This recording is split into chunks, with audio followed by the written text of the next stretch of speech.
सभी ने? हाँ, अब ध्यान यहाँ होना चाहिए, कहाँ पे? अपनी किताब में। ठीक है, परमाणु की संरचना। ठीक है, थोड़ा सा रिकॉल करा देता हूँ, 2 मिनट लगेंगे। ठीक है, अपने दिमाग में सारी चीज़ें रिकॉल कर लेना, ध्यान मेरी तरफ, किताब में नहीं देखना है। ठीक है, परमाणु की हमने बात की थी। परमाणु से मिलकर अणु बनते हैं, और अणु से मिलकर पदार्थ, और पदार्थ से विभिन्न प्रकार की वस्तुएं क्या कर देते हैं, हम बना लेते हैं। ठीक है, तो ये हमने मेजर रूप से कल ये डिस्कस किया था। उसके अलावा कल हमने, मतलब जो भी लास्ट क्लास थी उसमें हमने आवेश के बारे में देखा था कि 2 प्रकार के आवेश होते हैं, धनावेश और ऋणावेश। ये आवेश किसके अंदर पाए गए थे? परमाणु के अंदर पाए गए थे। यहाँ तक समझ में आई मेरी बात कि नहीं है? ये प्रीवियस क्लास में देख लिया था। फिर हमने परमाणु की संरचना के बारे में स्टडी की थी। तो परमाणु की संरचना की बात करें तो सबसे पहले इसकी स्टडी किसने स्टार्ट की थी? डाल्टन ने की थी। किसने की थी? डाल्टन ने की थी। अब इसने माना कि परमाणु एक अविभाज्य कण है, अविनाशी कण है। डाल्टन ने यह माना था कि इसको हम क्या नहीं कर सकते, नहीं तो इसका सर्जन कर सकते, नहीं इसका विनाश कर सकते। ऐसी कुछ बात इसने बोली थी। ठीक है, जैसे द्रव्यमान संरक्षण का जो नियम होता है ना, बिल्कुल वैसे इसने ऐसे बोला है कि परमाणु क्या है? अविभाज्य कण है, इसको और अपन डिफाइंड टुकड़े इसके नहीं कर सकते। फिर इसने परमाणु के अंदर प्रोटॉन की खोज की थी। शायद किसकी की थी? प्रोटॉन की। इलेक्ट्रॉन और प्रोटॉन की खोज डाल्टन के परमाणु सिद्धांत ने की थी। लेकिन ये जो भी धारणा कहना चाहता था वो गलत साबित हो गई थी। क्या साबित हो गई थी? गलत। फिर आया टॉमसन। टॉमसन आया था। टॉमसन ने अपने परमाणु मॉडल की तुलना किससे की थी? तरबूज जो होता है उससे की थी। इसने क्या बोला कि तरबूज का जो खाने वाला भाग होता है वो तो एक धनावेशित गोला है। खाने वाले भाग को इसने क्या माना? धनावेशित गोला। और उसके अंदर जो बीज घुसे थे उन बीजों को इसने क्या मान लिया? है इलेक्ट्रॉन। क्या मान लिया? इलेक्ट्रॉन। करेक्ट याद करना है, करेक्ट याद रखना है, बिल्कुल। ठीक है, और कोष्टक में लिख सकते हो तुम क्रिस्मस की तरह भी माना था। ठीक है, मतलब दोनों चीज़ें तुम अगर टीचर को समझा देते हो तो तुम्हारे को दिक्कत आएगी नहीं, क्योंकि टीचर को लगना चाहिए तुम एडवांस हो, तुमने चीज़ें समझ कर पढ़ी हुई है। समझे? मेन अपन को कंपैरिजन करना है तरबूज से कर लेना, और सेकेंडरी किससे कर लोगे? हाँ, मेन बात ही बता देने कि भाई इसने तरबूज से तुलना की थी। ठीक है, लेकिन थोड़ा सा उस टीचर के सामने एक्सप्लेन कर देना भाई क्रिसमस केक की तरह भी माना था। कोष्टक में कहीं लिख सकते हो, जहाँ लिखते ना तुम तरबूज की तरह, जैसे मैं नोट्स में लिख दूंगा वैसे तुम सेम लिख देना, ताकि टीचर को लगे कि हाँ तुमने समझ के लिखा है। और समझ के लिखते हैं एग्जामिनर कैसे प्रश्न घुमाओ, हम आराम से आंसर्स कर देते हैं।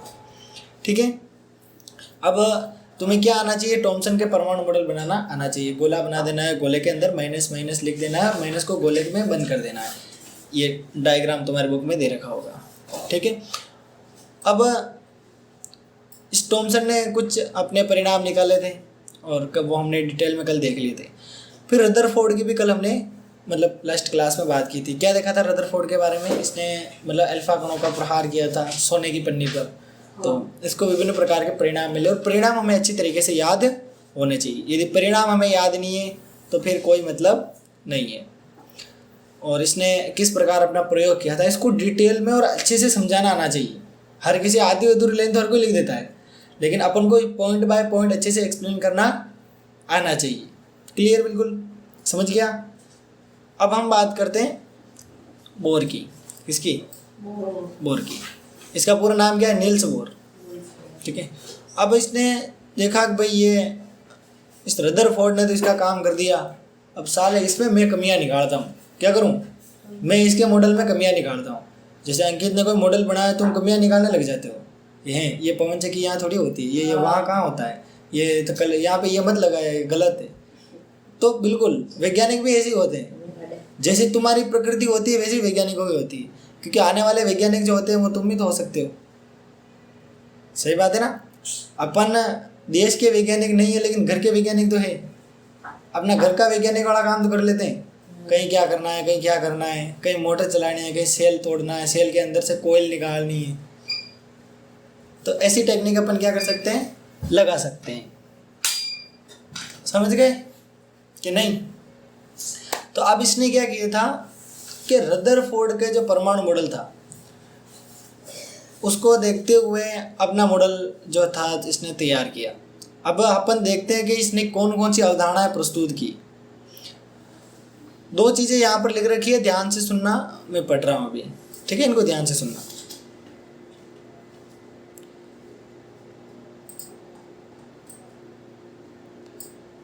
ध्यान देना दोनों चीज़ें। पहला बोल रखा है इसने, इलेक्ट्रॉन केवल कुछ निश्चित कक्षाओं में ही चक्कर लगाते हैं, जिन्हें इलेक्ट्रॉन की विविक्त कक्षा कहते हैं। इलेक्ट्रॉन क्या करते हैं? चक्कर लगाते हैं। क्या करते हैं? चक्कर लगाते हैं। और इलेक्ट्रॉन की कक्षा फिक्स होती है, जैसे अपने स्कूल में होता है ना, अगर तुम कभी कभी 8वीं कक्षा में जाकर बैठ जाएगा तो मामला गड़बड़ा जाएगा। तू डेली तेरी क्लास में ही जाता है ना, आराम से बैठ जाता है। क्या होगा यदि बच्चे हर किसी दिन हर कोई सी क्लास में जाके बैठ जाए, या तो किसी क्लास में बेंचों की संख्या कम पड़ जाएगी, या बैठने की व्यवस्था नहीं हो पाएगी, या फिर टीचर ढंग से नहीं पढ़ा पाएगा, पूरी व्यवस्था स्कूल की बिगड़ जाती है। तो बिल्कुल यहाँ पर भी बिल्कुल जैसे स्कूल में कक्षाएं चलती ना, वैसे यहाँ कक्षाएं थी। तो वो कक्षाएं क्या थी? बिल्कुल निश्चित परमानेंट कक्षाएं थी, और उसमें इलेक्ट्रॉन क्या करता था? गोल गोल गोल गोल चक्कर लगाता था। ये परमाणु की बात कर रहे हैं जो हमने कभी देखा नहीं। किसके चक्कर लगा रहा था? हैं? बताऊंगा, वो आगे आएगा। नाभिक देखा? नाभिक के बारे में जानता है? नाभिक की खोज किसने की थी? किसने की? रदरफोर्ड ने तो की थी। उसी ने तो अल्फा कण छोड़े थे, और जो रिटर्न आया वो किसके टकराया? नाभिक के। तो इस एक्सपेरिमेंट से उसको पता लग गया कि ये तो नाभिक है। ठीक है, समझ? कौन? इलेक्ट्रॉन नाभिक की चक्कर लगा रहा है। क्लियर? इलेक्ट्रॉन में क्या होता है? ऋणावेश, और नाभिक में क्या होता है? धनावेश। प्लस माइनस आकर्षित करते कि नहीं करते? कि नहीं करते? तो बिल्कुल वैसे ही धनावेश केंद्र में वो इलेक्ट्रॉन को आकर्षित करता है, और उस अट्रैक्शन के थ्रू क्या होते हैं? वो गोल गोल चक्कर लगाते हैं। जैसे तुमने देखा होगा, अपने अंतरिक्ष के बारे में जानते हो? ग्रेविटेशन फोर्स के बारे में। अभी जैसे घूमते घूमते सैटेलाइट घूमते हैं, जिसके कारण पूरी दुनिया की न्यूज़ हमारे सामने आ जाती है। पता है ये बात है तुम्हें? तो वो भी क्या करते हैं? फ्रीली घूमते हैं। उनमें क्या मशीनें थोड़ी लगा रखी, वो चीज़ें है अपने डेटा अपने यहाँ लाने के लिए, लेकिन वो घूम रही है, उसके लिए कोई एनर्जी थोड़ी चाहिए उनको। ऐसे तो उनकी बैटरी खराब हो जाती है और वो बंद हो जाते हैं।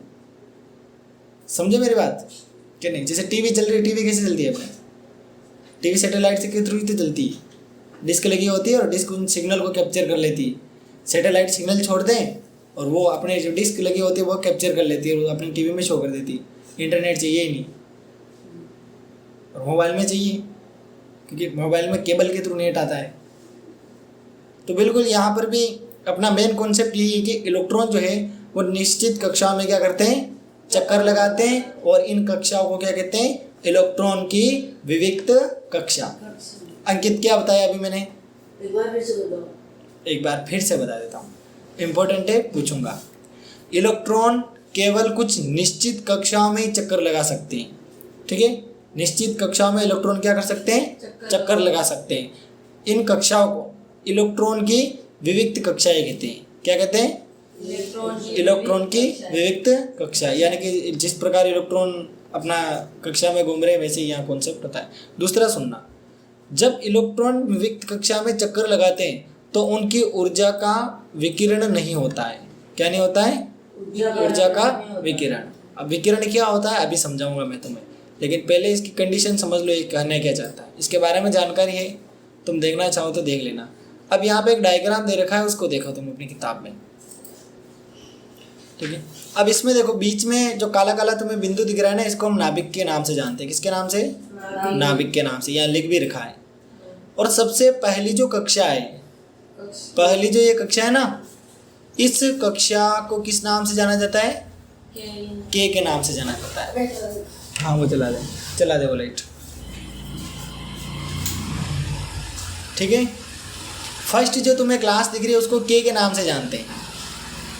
दूसरी जो क्लास है उसको एल के नाम से जानते हैं। किसके नाम से? एल। तीसरी जो क्लास है उसको एम के नाम से जानते हैं, और अंतिम क्लास है उसको एन के नाम से जानते हैं। अब एन की वैल्यू दे रखी है। फर्स्ट में एन की वैल्यू कितनी है? 1। सेकंड में एन की वैल्यू कितनी है? थर्ड में 3, और एन की वैल्यू लास्ट में कितनी दे रखी है? 4। याद रह जाएगा? हाँ, ये मैं सब समझाऊंगा जब एक इंडेक्स आएगी। इस इंडेक्स के बाद हम ये चीज़ें समझ पाएंगे। अभी सिर्फ याद रखो तुम। यशमित याद हो गया? कौन कौन सी कक्षा होती है बताओ? KLNM हाँ, KLM और N। K के लिए N का मान कितना होता है? K के लिए 1 हाँ, और L के लिए N का मान क्या होता है? 2। और N के लिए कितना होता है? 4 3 7 हाँ, वापस पूछ रहा हूँ, N के लिए कितना होता है? 4। और M के लिए? 3 हाँ। 4 N बोला हाँ। N बोला था। हाँ, M के लिए कितना होता है? 3। अब याद रह जाएगा? हाँ। एक बार और पूछ लूँ? हाँ। यस। K के लिए बताओ N का मान? 1 L के लिए? 2 M के लिए? 3 और N के लिए? 4। बहुत अच्छा। अब ये ऊर्जा स्तर है, क्या है? ऊर्जा स्तर। इन कक्षाओं को कोश भी कह सकते हैं, ऊर्जा स्तर भी कह सकते हैं। एग्जामिनर चाहे जैसे प्रश्न बना सकता है और अपन को भी चाहे जैसे उत्तर उसको देते हैं। ठीक है, अब ऊर्जा स्तर तुमने देख भी लिए।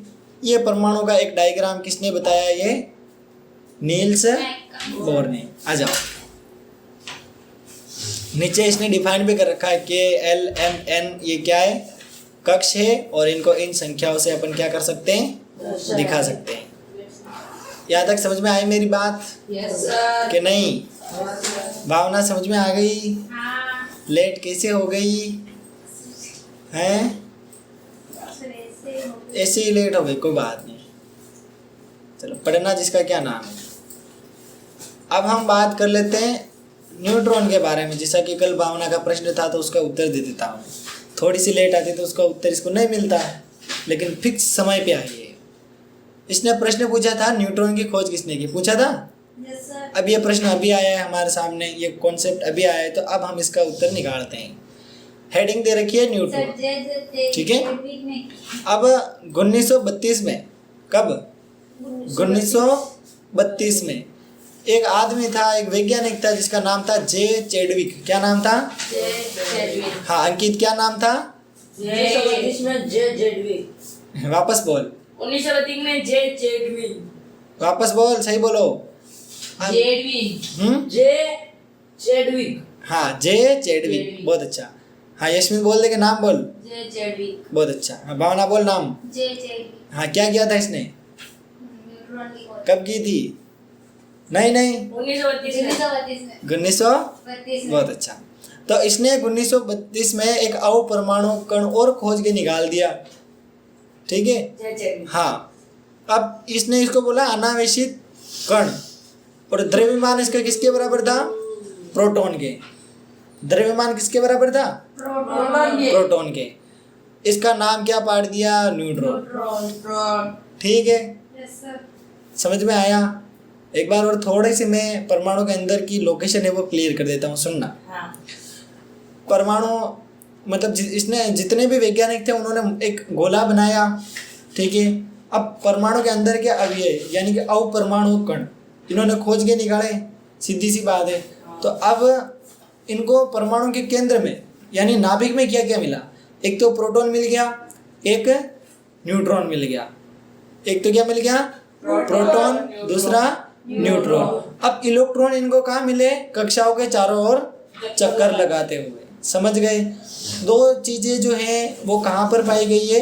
केंद्र में, परमाणु के केंद्र में, और बाकी की जो चीजें हैं यानी कि इलेक्ट्रॉन वो कहाँ मिले हैं? विभिन्न विविक्त कक्षाओं में।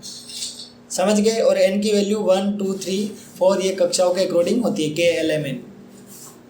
समझ गए कि नहीं? Yes sir. यस। अब नाभिक को, ठीक है, नाभिक का मान तो इसको समझ में आ गया। और ये एक यहाँ पे अपवाद हमारे सामने आया, इसको याद रखना, क्योंकि ऐसा प्रश्न कोई मास्टर नहीं पूछता है, लेकिन मैं पूछ लेता हूँ। प्रश्न ये है कि ऐसा कौन सा तत्व जिसमें नाभिक नहीं होता है, या ऐसा कौन सा परमाणु जिसमें नाभिक नहीं होता है? तो उत्तर क्या बताना है? हाइड्रोजन। यहाँ पर लाइन लिख रखी है, मैं पढ़ रहा हूँ, सुनना। हाइड्रोजन को छोड़कर सभी परमाणु के नाभिक में होते हैं। कौन? न्यूट्रॉन। समझ गए? यानी कि न्यूट्रॉन हाइड्रोजन के नाभिक में अनुपस्थित नहीं होता है, उपस्थित नहीं होता है। अब जीव खुश, अब तो जीव खुश है। और न्यूट्रॉन को किससे दर्शाते हैं? एन से। किससे दर्शाते हैं? अब एक और मेन कॉन्सेप्ट आता है जो हमने पढ़ा है उसी से रिलेटेड। थोड़ा सा लेसन हार्ड है तो ध्यान से सुनना। वापस में एक बार और पढ़ाना होगा तो पढ़ा दूंगा, लेकिन जो पढ़ा रहा हूँ उसको ध्यान से सुनो। अब सुनना, परमाणु का द्रव्यमान। अच्छा, द्रव्यमान और भार में अंतर तुमने पहले कभी पढ़ा क्या? भावना बता देंगे, क्योंकि इसके बिना हम इस लाइन को समझ ही नहीं सकते। हाँ, पढ़ा था। कहाँ पढ़ा था? दूसरे पार्ट में। दूसरे पार्ट में। दूसरे पार्ट में नहीं, वो तो मिश्रण और यौगिक था। एक बड़ा अंतर है, मैं बता देता हूँ।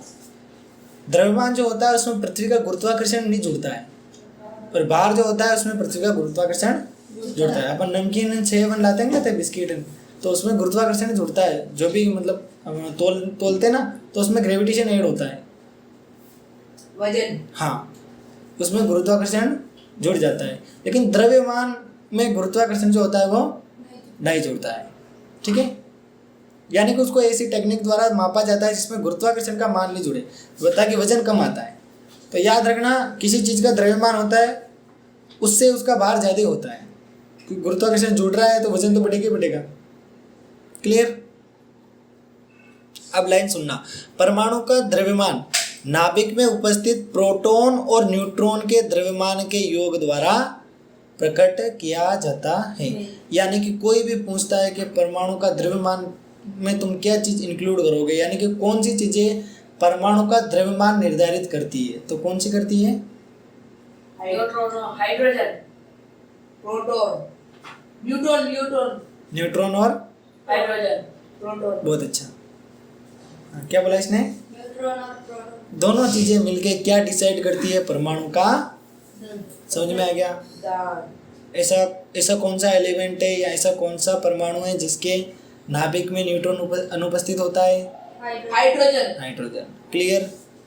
ये कॉन्सेप्ट बहुत मुश्किल से निकाल के बता रहा हूँ, तो इनको याद रखना, भूलना मत। ऐसे नहीं घर जाओ नहीं भूल जाओ, ऐसा नहीं होगा। एक बार और बोलना क्या है? एक बार और क्या बोलूँ? ये वो न्यूट्रॉन, हाइड्रोजन। हाँ, एक बार और बोल देता हूँ, पर भूलना मत, परीक्षा में अच्छे नंबर लाना। ठीक है? परमाणु का जो द्रव्यमान होता है वो डिसाइड कौन करते हैं? तो सबसे पहला न्यूट्रॉन और प्रोटॉन है। ठीक है, हाइड्रोजन एक एग्जाम्पल था जिसमें न्यूट्रॉन अनुपस्थित था। ठीक है, यस। अगला जो क्वेश्चन है वो बहुत ही क्रिटिकल है, तो इसको बड़े ध्यान से सुनना ताकि तुम्हें याद हो जाए। ठीक है, एक छोटा सा फॉर्मूला है, उसको याद कर लेना, तुम्हारा काम हो जाएगा। लेकिन फॉर्मूला से पहले थोड़ी सी थ्योरी इसमें पढ़ लेते हैं। अगली हेडिंग है, विभिन्न कक्षा में इलेक्ट्रॉन कैसे वितरित होते हैं। अब तुम्हारे मन में आ रहा होगा, लेकिन मैंने जवाब नहीं दिया कि इलेक्ट्रॉन चक्कर लगाते हैं, लेकिन कैसे लगाते हैं, कुछ कॉन्सेप्ट समझ नहीं आया हमें। सही बात है ना? तो अब समझने की बारी अब है। तो यहाँ पे बोर और बरी है ना, बोर और बरी सही नाम है। Yes sir. तो इसने कुछ नियम प्रस्तुत किए, जिसे कि किसके नाम से जाना गया? बोर बरी स्कीम, है ना? समझे मेरी बात? इन दोनों ने कुछ नियम दिए थे, क्योंकि इनकी खोज इन्हीं ने की थी, तो अब नियम यही निकालेंगे नए। तो इन्होंने सबसे पहला नियम जो बताया है वो बताया है कि नियमों के अनुसार किसी कक्ष में उपस्थित अधिकतम इलेक्ट्रॉनों की संख्या को सूत्र 2n² से दर्शाया जाता है। समझे अंकित? क्या समझ में आया? एक बार एक मतलब फर्जी एग्जाम्पल दे देता हूँ। ठीक है, जैसे कक्षा 9 में कितने स्टूडेंट हैं? 85। 2 सेक्शन होने चाहिए, नहीं है ठूस ठूस के भरे रहते हो। जैसे घर में खोखला भरा रहता है वैसे भरे रहते हो। 1 मिनट रुक जाना, खोखला भरा रहता है जैसे ठूस ठूस के भर रखा है। सही बात है। 1 मिनट, अरे मेरी बात सुनो, पर्सनली अपने डिवाइड नहीं करना है। मेरी बात, मैं जो समझाना चाहता हूँ ना वो समझो। तो इसका मतलब क्या हुआ? कक्षा में अधिकतम इलेक्ट्रॉन भर रखे हैं, अधिकतम स्टूडेंट भर रखे हैं। ठीक है, होने कितने चाहिए? 40 से 45, ज़्यादा से ज़्यादा 50 हो जाए, लेकिन ज़्यादा क्या कर रखे हैं? भर रखे। जैसी कंडीशन तुम्हारे साथ है वैसी इलेक्ट्रॉन के साथ नहीं होती है।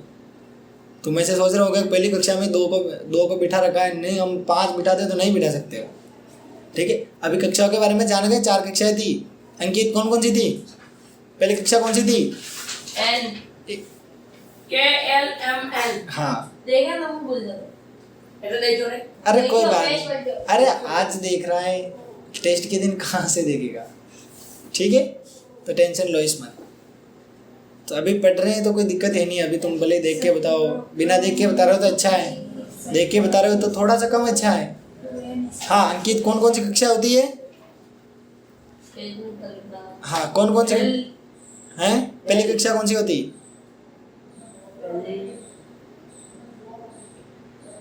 K हाँ L हम्म M N। 4 कक्षाएं हो गई। हाँ अब तुमने देखा होगा n की वैल्यू दे रखी होगी। एक n = 1, n = 2, n = 3, n = 4।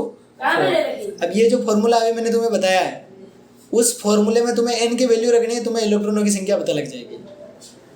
ठीक है, अब देखो, अब n क्या है कि कक्षाओं की संख्या या ऊर्जा स्तर को दिखा रहा है। ठीक है, इलेक्ट्रॉन की अधिकतम संख्या पहले कक्ष में कितनी हो सकती है? 2।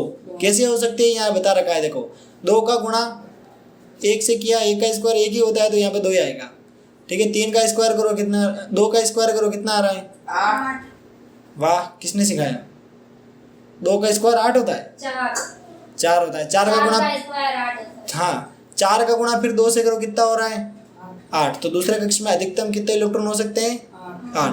तीसरे कक्ष में 2 का गुणा 3 से होगा, पहले 3 का स्क्वायर करो। हैं? किसने सिखाया? 12।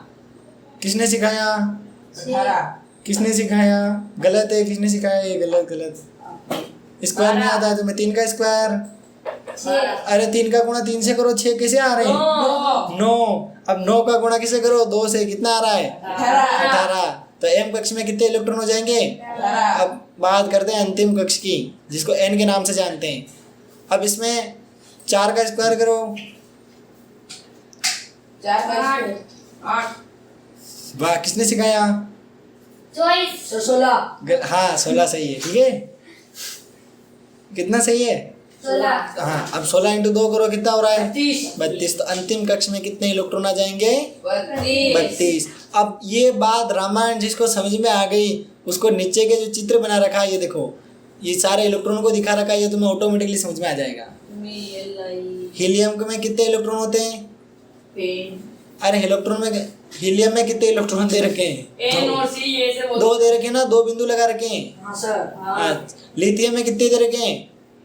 4। हैं? 3। हाँ 3 दे रखे हैं। कितने दे रखे हैं? ये बीच वाला नहीं करना। ये नाभिक है ना बेटा, कितनी बार बताया मैंने? 3 दे रखे हैं। हैं? 3। हाँ, अब देखो इसको समझो। सबसे पहले कौन सी कक्षा भरी जाएगी? के। बचेंगे जो किसमें चले जाएंगे? एल। और एल के बाद एम, और फिर एन में चले जाएंगे। समझ में आया स्मिथ? तो अब यहाँ पे देखो, सबसे पहली जो कक्षा है इसमें कितने इलेक्ट्रॉन भर रखे हैं? 3। अरे पहली कक्षा में 2 इलेक्ट्रॉन भर रखे हैं। अपनी आंखों का ऑपरेशन करवाओ। एक यूरो नानो ने पूछा के। हाँ, इस बीच वाले इसको नाभिक को मत गिनो तुम, इसको गिनना ही नहीं, इसको भूल जाओ। यस, अब बेरियम की बात करते हैं। बेरियम में देखो तुम, सबसे पहले नाभिक दिख रहा है तुम्हें बीच में? ठीक है, पहली कक्षा में कितने इलेक्ट्रॉन है? 4। अरे पहली कक्षा में कितने इलेक्ट्रॉन है? 3। अरे पहली कक्षा में 2 से ज्यादा आ ही नहीं सकते। पहली कक्षा में 2 से ज्यादा आ ही नहीं सकते। अभी फॉर्मूला बताया था, तुम 3 4 कैसे कर रहे हो? हम तो ये देख रहे हैं, नाम नहीं यहाँ से पूछा। यहाँ से नहीं पूछ रहा हूँ मैं। तो बेरियम दिख रहा है तुम्हें? बी लिख रखा है, BE। हाँ सर। इतना सा तो पता चलता है। हाँ यू बोलो तो था पर। अच्छा, ऐसे पर चलेगा, ठीक है। अब बेरियम ही देखो वापस, सेंटर्ड में जिसको अपन किसके नाम से जानते हैं? नाभिक। किसके नाम से जानते हैं? नाभिक। अब पहली जो क्लास दिख रही है, इसमें कितने इलेक्ट्रॉन है? 2। और एक बचा, उसको भी कौन सी क्लास में भेज दिया? एक और बचा, उसको भी दूसरी क्लास में भेज दिया। तो अब मेरे को बताओ, के क्लास, कौन सी क्लास? के। और एल क्लास, 2 इलेक्ट्रॉनों को के में रख रखा है और 2 को किस में रख दिया? एल में। आसान है, समझने वाले के लिए बहुत आसान है। क्योंकि अभी हमने ऊपर फॉर्मूला डिस्कस किया था 2n²। अब 2n² के फॉर्मूले को जो समझ गया वो आराम से इलेक्ट्रॉन भर सकेगा। एक बार और समझाओ। ये प्रश्न 100% तुम्हारे परीक्षा में आएगा अगर मास्टर मेरे जैसा हुआ तो। ये एक बार ठीक है। और बता दो। आगे दे रखा है बोरोन, इसको बी से दिखा रखा है, देखो बोरोन को बी से दिखा रखा है। Yes sir. अब मेरे को बताओ बोरोन में सबसे बीच में जो इसको किसके नाम से जानते हैं? अरे परमाणु के केंद्र में जो है इसको किस नाम से जानते हैं? नाभिक। और पहली कक्षा जिसको किसके नाम से जानते हैं? प्रोटॉन। अरे पहली कक्षा को के नाम से जानते हैं। किसके नाम से? और यहाँ पर के कक्षा में कितने इलेक्ट्रॉन है?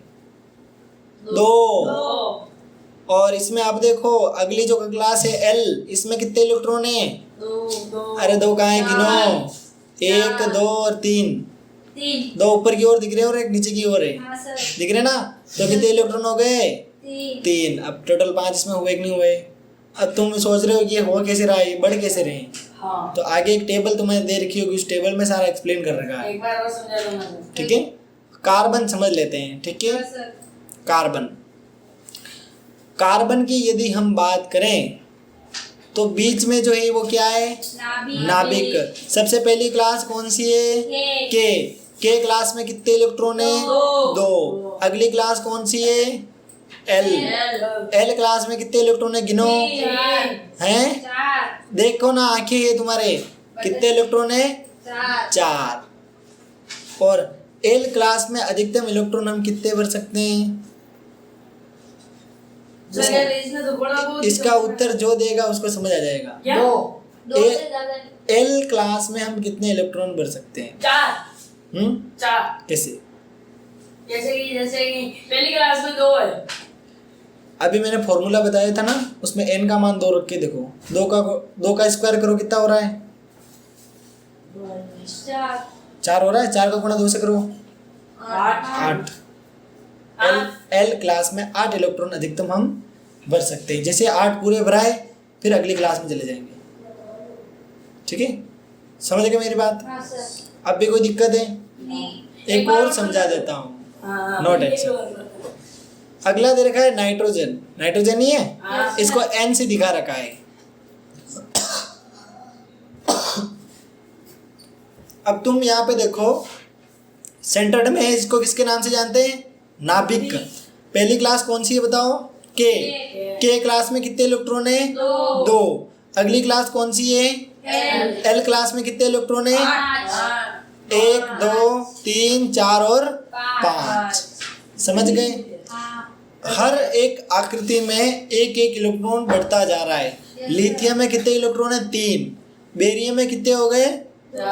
4। बेरियम में 4 इलेक्ट्रॉन है। बोरोन में 5, कार्बन में 6, नाइट्रोजन में 7, ऑक्सीजन में 8 और फ्लोरीन में 9। ठीक है, नियोन में 10, सोडियम में 11, मैग्नीशियम में 12, एल्यूमिनियम में, सिलिकॉन में। गिनती भूली जो गई है। तो ये कंटिन्यू तुम देख सकते हो, यहाँ पे इलेक्ट्रॉन क्या कर रखे हैं? भर रखे हैं। अब ये डायग्राम तुम बना के लाना अच्छा सा, ताकि तुम्हें प्रैक्टिस हो जाए, क्योंकि एग्जाम में इसे बनाने पड़ेंगे। अपन को अच्छी प्रिपरेशन करनी है, क्योंकि 10th में ये चीज़ें आएगी तुम्हारे। पीरियोडिक टेबल है 10th में, वो थोड़ी सी हार्ड होती है, तो ये अभी पढ़ लोगे तो तुम्हें वो या करती 10th मिलेगी। में 120 है। हैं? ये नहीं है। ये नहीं है, एलिमेंट है वो। तत्व है। तत्व और प्रतीक है। हाँ, इसीलिए तत्व और यौगिक में अंतर याद कर ले, और मिश्रण और यौगिक में भी कर ले। ठीक है, समझ गया? बाकी फिर पता ही नहीं चलेगा क्या हो रहा है।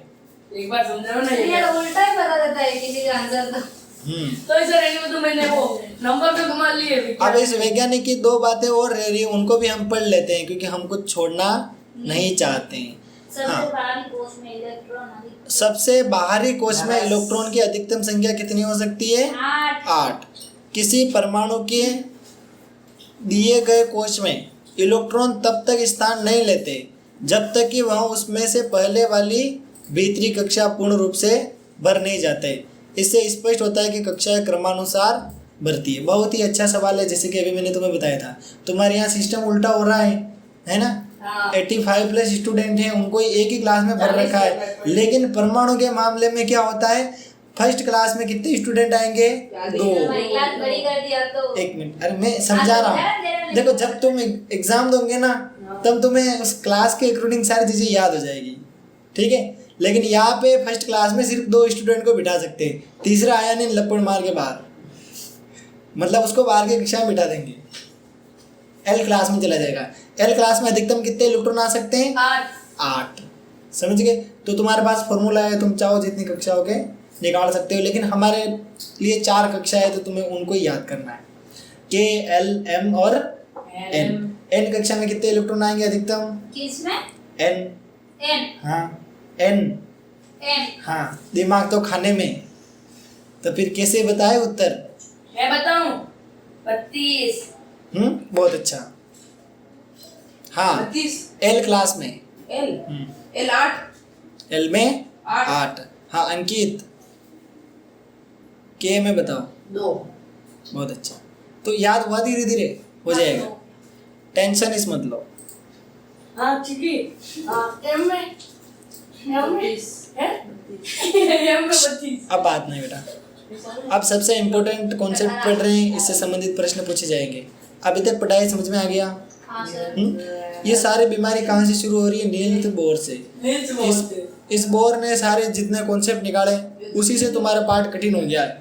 अगर इसका नहीं देते तुम्हारी किताब में तो किताब बहुत सरल थी तुम्हारी, ठीक है। तो लेकिन क्या था? तुम सोचो कि इसने इतना कॉन्सेप्ट निकालने के लिए कितना दिमाग लगाया होगा, कितने पूरा जीवन खपा दिया होगा इसने ये चीज़ निकालने में। तो अपन को तो पढ़ना है, सिर्फ 9वीं पास होना है तो अपन तो आराम से हो जाएगी। इसको पढ़ के पास होना है, ऐसे थोड़ी इस पर रिसर्च करनी है, ठीक है। अब बात करते हैं संयोजकता की, बहुत आसान है। संयोजकता किसे कहते हैं इनकी? संयोजकता। ये प्रश्न पहले आया था, कौन बताएगा? कौन से पार्ट में आया था ये बताओ, जल्दी बताओ, समय बर्बाद किए बिना। इलेक्ट्रॉन किसी तत्व की संयोजन शक्ति उसकी संयोजकता कहलाती है, यानी जुड़ने की प्रकृति। समझ गए? क्या कहलाती है? जुड़ने की प्रकृति। क्या कहलाती है? जुड़ने की प्रकृति। अरे क्या कहलाती है जुड़ने की प्रकृति? संयोजकता। हाँ। संयोजकता। क्या कहलाती है? संयोजकता। 10 बार लिखा है।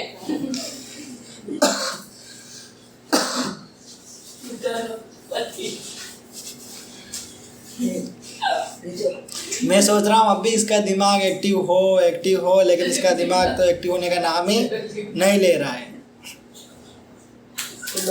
थोड़ा सा इसको पढ़ लेते हैं, सुना ध्यान से। जीवन किया। परमाणु की विभिन्न कक्षाओं में इलेक्ट्रॉन किस प्रकार व्यवस्थित होते हैं?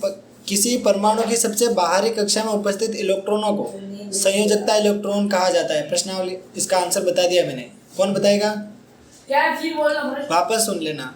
इलेक्ट्रॉन अपनी कक्षा में व्यवस्थित होते हैं, लेकिन सबसे बाहरी जो कक्षा होती है, कौन सी कक्षा? बाहरी कक्षा में जितने भी इलेक्ट्रॉन हैं वो क्या कहलाते हैं? इलेक्ट्रॉन संयोजकता। संयोजकता। उन इलेक्ट्रॉनों की संख्या क्या कहलाती है? अरे उन इलेक्ट्रॉनों की संख्या क्या कहलाती है? संयोजकता। ठीक है, समझ में आया रे? तेरे को आ गया? अभी क्या पता? खड़ा हो, बैठ, सीधा बैठ। हाँ खड़ा हो जा। अभी तक हमने क्या क्या पढ़ा बता? अरे बाप रे। हाँ किताब को पकड़ना पड़ेगा, यूं इतनी देर में याद नहीं हुआ। एक तो नील्स बोर। हाँ नील्स बोर के बारे में क्या पढ़ा? उसने वो किया इलेक्ट्रॉन और प्रोटॉन कैसे होते हैं। नहीं, प्रोटॉन के इलेक्ट्रॉन के बारे में उसने पता थोड़ी किया था। इलेक्ट्रॉन के बारे में उसने पता थोड़ी किया था। प्रोटॉन के बारे में किया था। हाँ कैसे क्या किया था? कैसे क्या किया था? सर ये देखो हाथ पर ऐसे ऐसे करते हैं। चलो कोई बात नहीं, बैठ जा। मेरे से सर भी ऐसे ऐसे करते हैं। अपन हिसाब बाद में निकालेंगे। नहीं हो। हाँ यशमित खड़ा हो जा जल्दी से।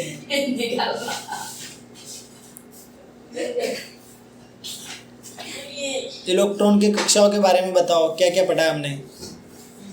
सर में होते हैं। 1 मिनट इसका बताने। अरे इसका बताने दे। बहुत सही। अरे बीच में डिस्टर्बेंस नहीं है, अच्छे बच्चे हो। हाँ बताओ। क्वेश्चन ये है कि इलेक्ट्रॉन में मतलब इलेक्ट्रॉनों का वितरण कक्षाओं में किस प्रकार होता है, या इलेक्ट्रॉनों का वितरण कोशों में किस प्रकार होता है, या इलेक्ट्रॉन किस प्रकार अपनी कक्षा में व्यवस्थित रहते हैं। अब तेरे को सबसे पहले स्कूल वाला याद आएगा, उससे तू सही आंसर बता देगा। मैं बताऊं? नहीं, नहीं, यशमित को बताने दे, इसको ही सीखना है। ये तो चक्कर लगाते हैं चक्कर लगाते हैं, बहुत अच्छा।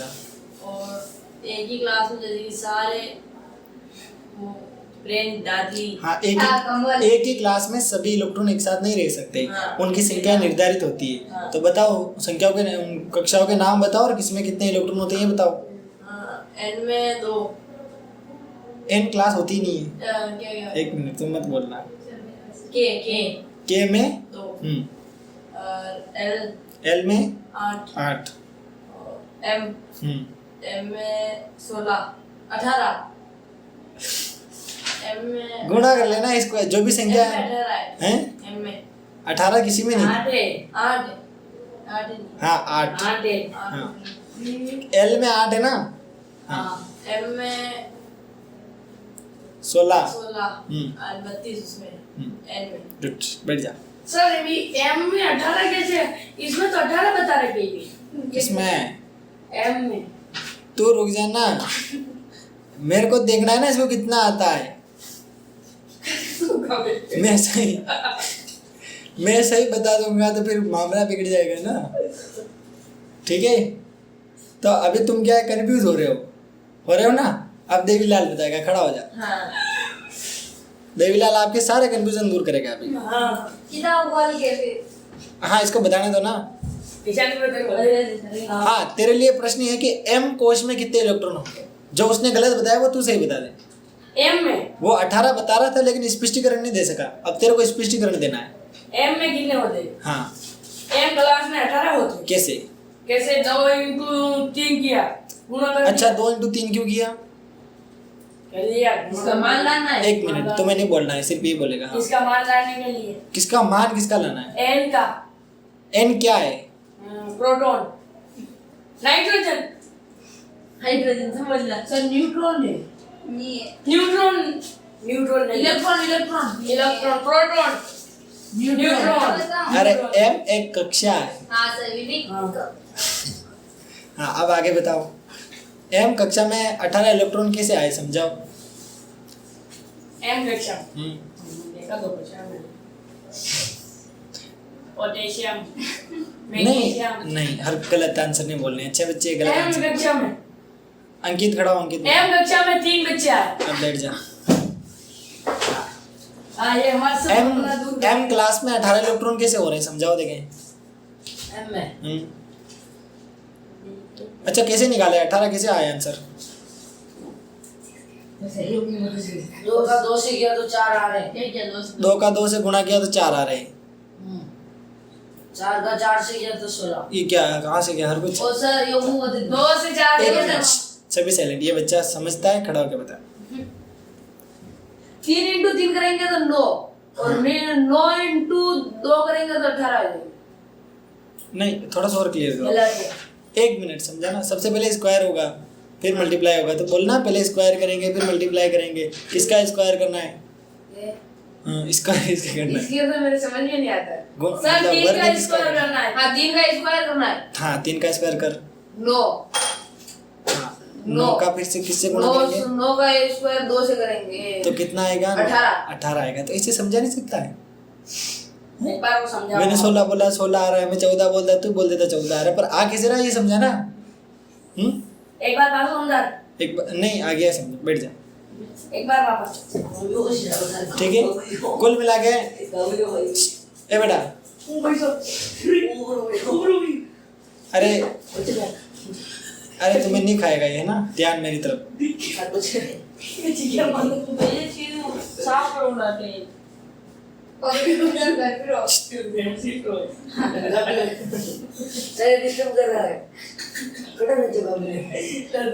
एक नया रूल मैंने कल से घोषित कर दिया था, लेकिन वो ग्रुप में लिखा नहीं था। मैंने सोचा लिखूंगा तो कल से सब आने गलती कर दी।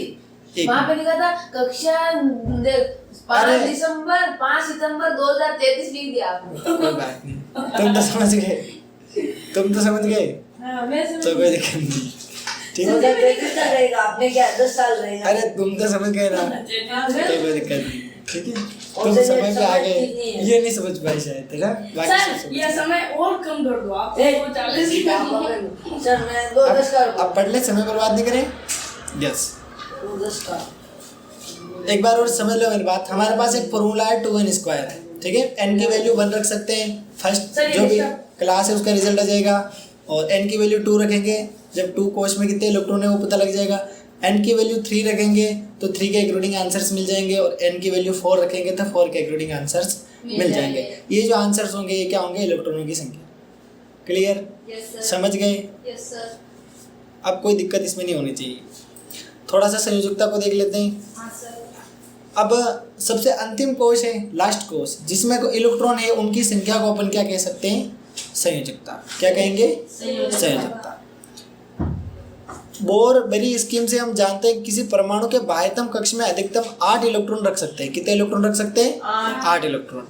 यहाँ देखा गया था कि जिन तत्वों के परमाणुओं के बाह्यतम कक्ष पूर्ण रूप से इलेक्ट्रॉनों से भरे होते हैं वे रासायनिक रूप से सक्रिय नहीं होते। तुमने देखा होगा प्लास्टिक में करंट आता ही नहीं। वाई? क्यों नहीं आता है? क्योंकि उसमें वो रहता ही नहीं है बैठा हुआ है। अब तुम्हें इसका आंसर मिल गया होगा, जिंदगी में किसी मास्टर ने बताया होगा, आज मैं बता रहा हूँ। प्लास्टिक में करंट क्यों नहीं आता है बेटा? इसमें है ना बताऊं, विद्युत नहीं होती। लकड़ी में भी नहीं आता है। हाँ सर, बताओ क्यों नहीं आता है? आलू में तो आलू क्योंकि आलू में आलू उसमें मोबिना में विद्युत ऊर्जा नहीं जा सकती है। प्लास्टिक में नहीं आता है ना, प्लास्टिक को क्लियर करो। विद्युत ऊर्जा नहीं आवे नहीं आ रहे हैं। अरे क्योंकि पानी विद्युत का इनके चार्ज है। जो बाह्य कक्ष होते हैं ना वो पूरे फूल भरे हुए होते हैं, एक ही बच्चे की सीट खाली नहीं होती है। ठीक है, क्योंकि ये जो इनके जो मतलब जिस भी मटेरियल से ये बनते हैं ये भी परमाणु से भी नहीं है ना, कि इसमें से परमाणु पर निकाल सकते हैं, उनको देख सकते हैं आंखों से नहीं, जी, मशीन से। यस, ठीक है, तो अब वो जो परमाणु हम इससे निकाल के देखते हैं ना उसमें सारे कोष जो होते हैं वो फूल होते हैं, खाली जगह होती नहीं। अब खाली जगह होगी नहीं तो करंट जाएगा कहाँ? वो एक जगह से दूसरी जगह जा ही नहीं सकेगा। लोहे में क्यों चला जाता है? क्योंकि लोहे में मुक्त इलेक्ट्रॉन होते हैं। सर पेंसिल में लग रहा है करंट। अगर बाह्य कक्ष खाली है, बाह्य कक्ष में जगह है तो करंट उन खाली कक्ष से होते हुए अपन तक पहुंच जाएगा। लेकिन बाह्य कक्ष ही खाली नहीं, कक्ष पूरा भरा हुआ है तो करंट जाएगा कहाँ? सर पेंसिल में करंट क्यों आवे? इसमें मुक्त इलेक्ट्रॉन होते हैं। सर ये पेंसिल कैसे बनती है? हैं? ये तो आपने YouTube पे सर्च करना, ठीक है? चलो। क्या बोलते हैं इसमें? तो सुन लेना, मेन कॉन्सेप्ट समझा रहा हूँ। हाँ सर, जिन कक्षों के इलेक्ट्रॉन मतलब बाह्य कक्ष के इलेक्ट्रॉन पूरे मतलब कक्षक पूरे भरे हुए होते हैं वो रासायनिक रूप से क्या होते हैं? सक्रिय नहीं होते हैं। रासायनिक रूप से सक्रिय नहीं होते। अंकित क्या बताया बेटा मैंने अभी? जिसमें इलेक्ट्रॉन जैसे होते हैं वो रासायनिक रूप से सक्रिय नहीं होते। क्या बोल रहा है? वापस बोल देंगे। एक बार फिर से तेरा ध्यान नहीं था ना, मेरे को पता चल गया है। पता नहीं क्या होता है, एक बार बताओ। सर एक बार नहीं, इसको बताने देना। हाँ अच्छा, हम कौन सा टॉपिक पढ़ रहे हैं बेटा? संयोजकता। संयोजकता। संयोजकता की परिभाषा क्या थी? इलेक्ट्रॉन को हाँ, संयोजकता इलेक्ट्रॉन कहते हैं। इलेक्ट्रॉन को संयोजकता इलेक्ट्रॉन कहते हैं। ये किसने सिखाया? ये इसमें है ना, नहीं। किसी परमाणु की सबसे बाहरी कक्ष में उपस्थित क्या? डेफिनेशन है ना इसकी। हर कुछ लाइन बोलो किसी परमाणु को। ऐसे ऐसे किसी को समझा थोड़ी सकते क्या? ऐसे तो रट्टा मार सकते। परमाणु की सबसे बाहरी जिस एक तत्व मिनट, के परमाणु की ये भावना बता रही है, बताना बेटा। सर, परमाणु की सबसे बाहरी कक्षा में इलेक्ट्रॉन उपस्थित होते उन्हें हाँ, संयोजक उनकी का- संख्या। उनकी संख्या को संयोजक अच्छा आंसर लिखना है ना, उनकी संख्या नहीं लिखेगी तो आधा अधूरा आंसर होगा। ठीक है, परमाणु का बाहरी जो कोश होता है उसमें जो इलेक्ट्रॉन होते हैं उनकी जो संख्या होती है उसको हम क्या कहते हैं? संयोजकता। पहली बात। नहीं बोल सकते इलेक्ट्रॉन की संख्या को संयोजक। नहीं, कौन सी संख्या? कौन सा कक्ष? बाहरी कक्ष। एक बार और सोचना। हम शॉर्टकट के चक्कर में प्रश्न गलत कर देते हैं। सर अब तो पंगा चेंज करना है तो। हाँ सर, मैं तो फिर आया जी घबराए वहाँ। नींद आ रही है। गर्मी लग रही है उससे अच्छा है क्या? वाह, नींद तो नहीं आ रही। नींद तो सर मुझे वैसे नींद नहीं आती, हमको मेरे दांत में हाँ। पेंसिल चबाने से नींद कभी नहीं आती। अच्छा, अरे 10 मिनट की क्लास हो रही है तो आराम से पढ़ लो ताकि ये संयोजकता वाला अपन कंप्लीट कर लेते हैं। ठीक है, बाकी बचा कुछ हम नेक्स्ट क्लास में पढ़ लेंगे, कोई दिक्कत है नहीं। दूसरे शब्दों में ऐसे कह सकते हैं कि तत्वों की संयोजन शक्ति या संयोजन क्षमता या संयोजकता उनकी 0 होती है। ठीक है, समझ गए? यानी कि उनकी संयोजन शक्ति क्या हो जाएगी? एक बार वापस 0। समझाना हो सकता है। अरे ऐसे कक्ष ऐसे बाहरी कक्ष जिनमें पूरे भरे हुए हैं, ठीक है, उनकी संयोजकता क्या हो जाएगी? 0। और वो जो एलिमेंट होंगे, जो परमाणु होंगे, वो रासायनिक रूप से निष्क्रिय होंगे, न कि सक्रिय। क्या होंगे? निष्क्रिय। समझ में आ गया? निष्क्रिय में क्या होता है? किसी से अभिक्रिया नहीं करते, छाने माने बैठे रहते हैं, मतलब जाता है चुपचाप बैठे रहते हैं, लेना है देना। जैसे तेरे को गलती से किसी दूसरे स्कूल में भेज दिया जाए तो वहाँ चुपचाप बैठा रहेगा। एक गणित बैठ रही। हाँ, तो वहाँ पे एक जैसी कंडीशन वहाँ रोज होती है। इधर बाह्यतम कक्ष में 2 इलेक्ट्रॉन होते हैं और अन्य में 8 होते हैं। सक्रिय तत्वों में परमाणुओं की संयोजन शक्ति अर्थात अपने समान या किसी अन्य तत्व के परमाणु से मिलकर अणु बनाने की प्रवृत्ति और अपने बाह्यतम कक्ष को पूर्ण भरने का प्रयास किया जाता है। 8 इलेक्ट्रॉन वाली सबसे बाहरी कक्ष को अष्टक माना जाता है। परमाणु अपने अंतिम कक्ष में अष्टक प्राप्त करने के लिए क्रिया करते हैं। यह आपस में इलेक्ट्रॉनों की साझेदारी करने या ग्रहण करने या त्याग करने से होता है। कुछ समझ नहीं आया?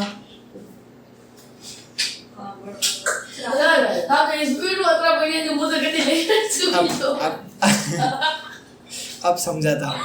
अरे सुनो मेरी बात। बाह्यतम कक्ष में कितने इलेक्ट्रॉन होते हैं? 2। फर्स्ट जो क्लास होती है ना उसमें, सेकंड क्लास में कितने? 8। अब परमाणु ये सोचता है कि भाई मेरा अष्टक क्या हो जाए?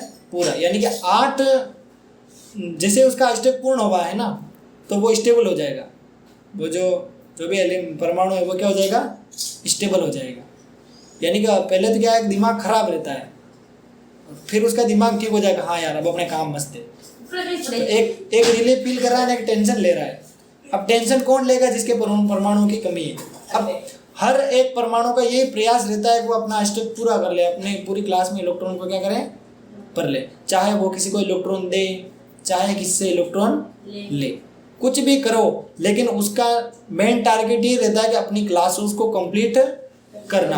अब उसके खुद की नियत किसी और से जाके चिपक जाएगा, इसी तो अणु बनेंगे। अणु तो ऐसे बनेंगे ना। अणु कैसे बन गए, समझ में आया? यानी कि बाहरी कक्ष में अगर खाली इलेक्ट्रॉन है तो वो अपने अनुसार देख लेगा, हाँ मेरे ये ठीक है। जैसे शादी करते हैं तो घर वाले देखते हैं लकड़ वकड़ मिलते हैं कि नहीं मिलते हैं, तो इधर भी वो अपने आप ऑटोमेटिक लकड़ फिक्स करके मैच हो जाते हैं और अणु का निर्माण कर लेते हैं। समझ गए कि नहीं? एक बार और समझा दीजिए। हैं? जिस प्रकार अपने घर वाले अपने लिए अच्छा वर वधू देखते हैं नहीं देखते, वैसे ये देखते रहते हैं, अष्टक पूरा करने के लिए दौड़ते रहते हैं। जैसे इनका अष्टक पूर्ण हो जाता है फिर स्टेबल हो जाते हैं। परमाणु, हम परमाणु ही पढ़ रहे हैं, ठीक है? तो वो गुणों के अनुसार देख लेता है, हाँ ये ठीक है, तो उससे बॉन्ड बिठा देता है, काम बन जाता है। या तो वो कुछ देगा या किसी से ले लेगा। ठीक है, समझ गए कि नहीं?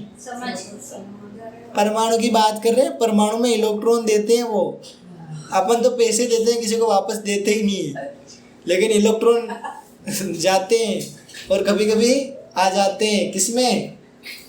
परमाणु में। आ गया समझ में? आसान है। इमेजिन कर पा रहे हो? अरे इमेजिन कर पा रहे हो? हैं? एक बार और समझा देता हूँ, फिर नहीं समझा है? सिर्फ कॉन्सेप्ट समझ लो, क्योंकि आगे इंडेक्स में तुम परेशान हो जाओगे। आ गया कंप्लीट? समझा? एक बार अंतिम बार बता रहा हूँ, सुन लेना। परमाणु का ये प्रयास रहता है कि वो अपना अष्टक क्या कर ले? पूरा कर ले। अब उसमें इलेक्ट्रॉन कम है तो वो देखेगा कि एक आधे मेरे पास आ जाए, और उसमें ज़्यादा है तो वो देखेगा कि मैं किसी को दे दूँ। अब ये कंडीशन हम तब समझेंगे जब आगे हमारे सामने इंडेक्स आएगी, उसको अपन पढ़ लेंगे उसके बाद। लेकिन ये बात समझना कि वो अपना अष्टक पूरा करने के लिए या तो इलेक्ट्रॉन देते हैं या इलेक्ट्रॉन लेते हैं। इतनी सी लाइन याद रखनी है, ये काम कीजिए। ठीक है, अब समझो। क्या होता है? अब तो आसान है ना। परमाणु अपना अष्टक पूरा करने के लिए या तो इलेक्ट्रॉन ग्रहण करेगा या त्यागेगा, बस ये मेन लाइन है। और ये तुम्हें एग्जाम अष्टक अष्टक में क्या होता है?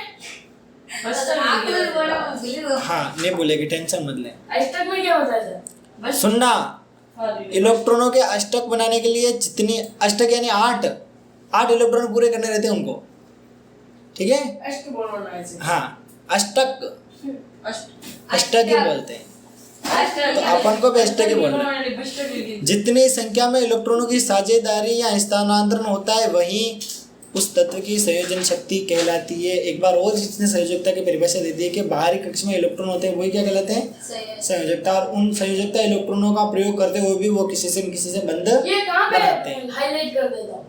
नहीं, हाईलाइट वीडियो क्लास में मिल जाएंगे, मैं साथ साथ करता जा रहा हूँ, ठीक है।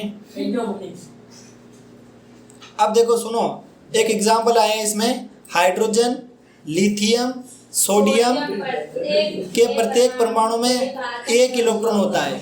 क्या होता है? एक इलेक्ट्रॉन होता है बाहरी कक्ष में। अब हाँ, हाइड्रोजन का तो अभी मैंने बताया था, सिर्फ एक ही था। फर्स्ट क्लास कौन सी थी? के। और के में कितने इलेक्ट्रॉन होते हैं अधिकतम? लेकिन हाइड्रोजन में तो एक ही घूम रहा था इधर। याद आया? सबसे फर्स्ट डायग्राम है, देखो यह हीलियम, हाँ हीलियम दे रखा है शायद, है ना। हाइड्रोजन दे नहीं रखा है यहाँ पे। हाइड्रोजन दे रखा है ना, हाइड्रोजन ये देखो ऊपर ही पर। हाँ, छोटा सा लेफ्ट साइड में होगा, लेफ्ट में या राइट में दिख रहा है, एक इलेक्ट्रॉन एक बिंदी लगी हुई है। तब तुम नाभिक को गिन के दो मत कर देना इसको, ठीक है। समझ में आया यहाँ तक? अरे ये यशवी डिस्टर्ब कर रहा है मेरे को। नहीं, अच्छे बच्चे ऐसा नहीं करते हैं। अब सुनो मेरी बात, ध्यान मेरी तरफ, बहुत ही इंपॉर्टेंट चीज है। अंकित के लिए आधा घंटा प्लस किया जाता है, ठीक है। क्यों सर? बस हो गई बात, ध्यान इधर। फ्लोरीन की यदि हम बात करें तो फ्लोरीन के बाह्यतम कक्ष में 7 इलेक्ट्रॉन होते हैं। तो अब ये जो फ्लोरीन है, कौन? फ्लोरीन। ये साला फ्लोरीन किसके साथ जाके मिल सकता है? हाइड्रोजन से मिल सकता है, क्योंकि देखो फ्लोरीन के कितने हो गए? 7 हो गए, हाइड्रोजन का 1 हो गया। अब टोटल गिनती कितनी हो रही है? दोनों भाई घूमते रहेंगे, मजे लेते रहेंगे साथ में। इनका बॉन्ड अच्छे से बन गया, इनका बंध अच्छे से बन गया। समझ गए? जिसको ये एग्जाम्पल समझ में आ गया, अब नहीं समझा सकता। नहीं, ये नहीं समझा सकता, क्योंकि ये बहुत मुश्किल से मैंने निकाला है, ठीक है। ये फालतू की चीजें, और कुछ एग्जाम्पल दे रखे हैं उनको छोड़ो। अब ये इंडेक्स कल बना के रहोगे और इसको याद भी करोगे अच्छे से, ठीक है। इसको घर पे 2-3 बार पढ़ना। अब इसमें 2-4 लाइनें और लिख रखी है, ये ज्यादा काम की है नहीं है, कुछ नहीं है, फालतू की माथा पड़ी है। संयोजकता की परिभाषा दे रखी है या नीचे तो इसको और पढ़ लेना तुम। बाकी